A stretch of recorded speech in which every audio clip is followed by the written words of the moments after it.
పక్క airport commercial operation start అయ్యే లోపు ఇవి కానీ స్టార్ట్ కాకపోతే ఆ స్టార్ట్ అయిన దగ్గర నుంచి ఎయిర్పోర్టు ప్రతిరోజు కూడా పబ్లిక్ నరకంలాగా ఫీల్ అవుతారు. కాబట్టి దీనికి ఒక వార్ ఫుడ్ బేసిస్ మీద ముందు అర్జెంటుగా మరి ఇందాక ఎమ్మెల్యే గారు చెప్పినట్టుగా మెట్రో అయితే ఇంతవరకు ఈ బడ్జెట్లో కూడా పెట్టలేదు. మరి ఆ మెట్రోకి ఎప్పుడు యాక్సెప్టెన్స్ అవుతుంది, ఎప్పుడు భూసేకరణ చేస్తారు, ఎప్పుడు వర్క్ స్టార్ట్ చేస్తారు, ఎప్పుడు కంప్లీట్ చేస్తారు కూడా ఐడియా లేదు. మరి గతంలో మనం అనుకున్న beach road elevated corridor Vizag నుంచి అప్ టు భోగాపురం ఎయిర్పోర్ట్ దాకా వయా బీచ్లో కూడా మొత్తం కంప్లీట్గా వేయాలన్నప్పుడు చంద్రబాబు నాయుడు గారు ప్రధానంగా ఆ రోజు ప్లాన్ చేసి పెట్టింది. దాని మీద ఇంతవరకు ప్రతిపాదనలు ఏజెన్సీలో ఉన్నాయి. విశాఖపట్నం ఎయిర్పోర్టు తెరిచి ఉంచాలి. ఎప్పటి వరకు అంటే రోడ్స్ తర్వాత మెట్రో అయ్యే వరకు Visakhapatnam existing airport should be operational అధ్యక్ష. లేకపోతే చాలా ఇబ్బంది అధ్యక్ష. కాబట్టి పెద్ద ఎత్తున ఉద్యమం చెయ్యాలి, దీనిపైన ఉంచాలి అని చెప్పి నన్ను కోరటం జరిగింది.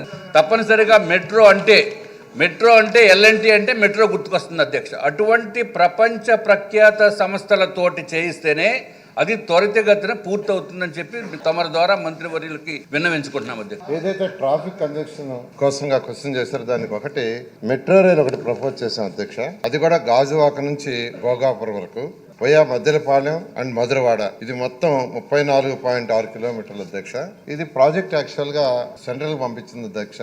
అది ప్రాసెస్ లో ఉంది. ఖచ్చితంగా త్వరలో దాన్ని శాంక్షన్ చేయించుకొని దాన్ని టేకప్ చేయడం జరుగుతుంది అధ్యక్ష.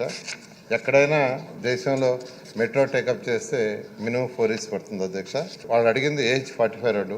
దాని మీద ట్రాఫిక్ కంజక్షన్ తగ్గించడానికి మొత్తం ఒక 15 రోడ్లు ఇంటర్నల్గా ప్లాన్ చేశారు అధ్యక్ష. అది కూడా 1.5 year పూర్తి అయ్యేటట్టుగా యాక్చువల్గా నేను అధికారులకు ఆదేశం ఇచ్చాను. దాని మీద వాళ్ళు వర్క్ చేస్తున్నారు. ఇవి కానీ వస్తే ఈరోజు ఏదైతే ఓల్డ్ నేషనల్ హైవే ఏజ్ 47 నుంచి తర్వాత నేషనల్ హైవే 16కి లైన్స్ వస్తాయి, రోడ్లు వస్తాయి అధ్యక్ష. అవి వచ్చినప్పుడు ట్రాఫిక్ యొక్క కంజెషన్ తగ్గుతుంది. రెండోది ఓల్డ్ నేషనల్ హైవే నుంచి న్యూ నేషనల్ హైవేకి కలిపి అధ్యక్ష. ఇవన్నీ కూడా 1.5 year పూర్తి చేయడం జరుగుతుంది అధ్యక్ష.